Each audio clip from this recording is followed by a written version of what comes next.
Dodel est la première étape de cette visite de terrain.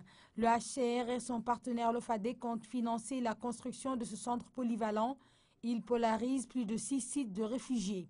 Son fonctionnement va favoriser l'intégration socioculturelle des déportés mauritaniens installés dans cette zone.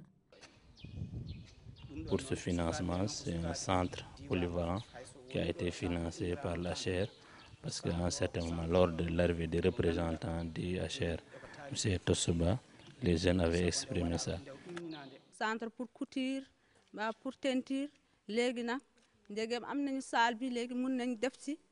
présent que nous avons ce centre, nous allons développer des activités telles que la couture, la teinture et l'informatique pour les jeunes. Dans d'autres sites, des écoles sont réhabilitées et de nouvelles salles de classe construites. Comme ici à Ndjoum et puis à Moyo, c'est dans le département de Podor. Ces bâtiments profitent autant aux réfugiés qu'aux riverains. C'est un grand avantage pour l'école, pour la population et pour ces réfugiés ici qui sont là, parce que ça leur permet d'aller à l'école. C'était 2 abris provisoires qui étaient là. Mais depuis la construction de ces nouvelles salles, on a résolu quand même le problème d'abri provisoire. Des jardins potagers sont aussi aménagés pour permettre aux femmes de mener des activités de maraîchage. À Djoli, c'est dans la communauté rurale de Fanaï. Elles sont 30 femmes à exploiter 3360 mètres carrés.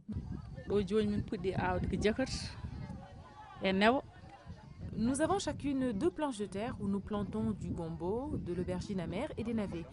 Nous sollicitons le HCR pour qu'il nous mette en place des pompes solaires afin de faciliter l'arrosage.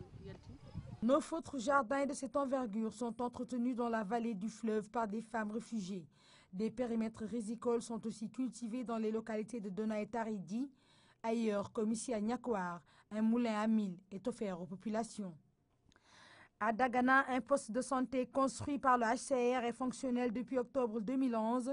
Dirigé par un réfugié, l'infrastructure dispose du minimum pour prendre en charge les maladies fréquentes dans la zone.